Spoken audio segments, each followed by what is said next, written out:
teman-teman, kenalin aku Erli, aku mahasiswa ilmu komunikasi di Universitas Sultan Ageng Tirtayasa. Teman-teman ngerasa nggak sih di era digital ini perkembangan teknologi itu semakin pesat? Salah satunya di bidang artificial intelligence atau yang bisa disebut AI. Teman-teman pasti udah banyak dong ketemu AI buat ubah foto, AI buat ubah video.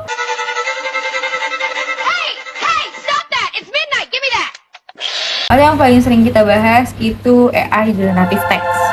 AI generative text itu contohnya kayak ChatGPT, Gemini, Dola, dan Claude.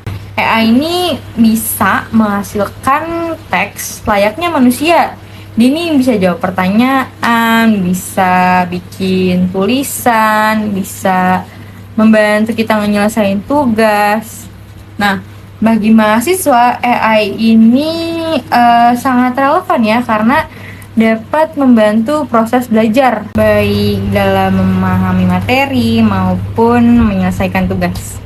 Tapi di balik semua kemudahannya, muncul nih pertanyaan penting. Apakah AI generative text itu benar-benar bisa ngebantu kreativitas mahasiswa atau malah mengancam integritas akademik?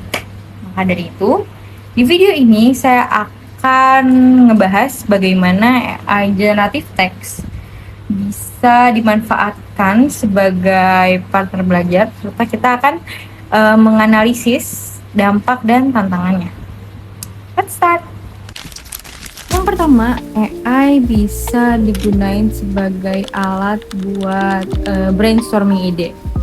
Dalam proses belajar, kadang kita sebagai mahasiswa tuh bingungan buat nentuin topik penelitian atau makalah yang bakal kita buat. Nah, dengan menggunakan AI, kita ini bisa ngedapetin berbagai ide secara cepat. Misalnya, kita bisa minta AI buat ngasih kita judul makalah sesuai dengan topik yang kita mau. Nah, dari hasil tersebut, kita ini bisa milih dan ngembangin ide yang paling sesuai.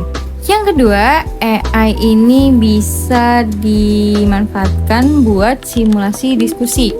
Karena pada dasarnya AI itu bisa diajak berdialog atau berdiskusi mengenai suatu konsep yang kita bingung atau sulit kita pahami. Sebagai contoh, dalam memahami teori tertentu, kita bisa minta AI buat ngejelasin, lalu menanggapi jawabannya, sehingga terciptalah proses diskusi yang membantu memperdalam pemahaman. Yang ketiga, AI berperan sebagai tutor. Kita bisa minta AI untuk menjelaskan kembali dengan bahasa yang lebih sederhana, serta memberikan contoh konkretnya. Hal ini sangat ngebantu, terutama kalau kita ngerasa penjelasan dari dosen tuh masih kurang kita pahami. Yang keempat, AI juga bisa digunakan untuk koreksi dan penyempurnaan tulisan. Kayak sebelum mengumpulkan tugas, kita bisa banget minta AI untuk periksa tata bahasa, struktur kalimat, serta alur logika tulisan. Dengan demikian, kualitas tulisan kalian bisa menjadi lebih baik. Dari sisi positif, AI generative text itu ngasih banyak banget manfaat. Mahasiswa bisa belajar kapan aja tanpa terbatas waktu, dapetin penjelasan yang sesuai dengan kebutuhan, serta meningkatkan efisiensi dalam mengerjakan tugas. Selain itu, AI juga bisa ngebantu ngerangsang kreativitas dengan ngasih berbagai ide baru. Tapi di sisi lain terdapat beberapa tantangan. Salah satunya adalah resiko plagiarisme, terutama jika mahasiswa hanya menyalin hasil tanpa memahami isi yang diberikan. Selain itu, penggunaan AI yang berlebih dapat menyebabkan ketergantungan, sehingga menurunkan kemampuan berpikir kritis dan analitis. AI juga memiliki kelemahan berupa kemungkinan memberikan informasi yang nggak akurat atau disebut sebagai halusinasi AI.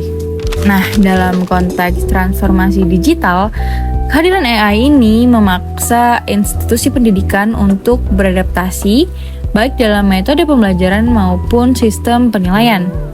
Penilaian nggak lagi cuman fokus sama hasil akhir, tapi juga pada proses dan pemahaman mahasiswa.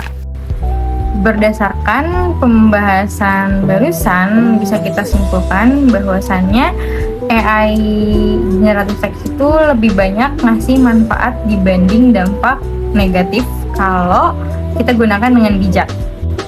AI sebaiknya kita pandang sebagai partner belajar untuk membantu proses memahami materi, tapi bukan sebagai pengganti kemampuan berpikir manusia.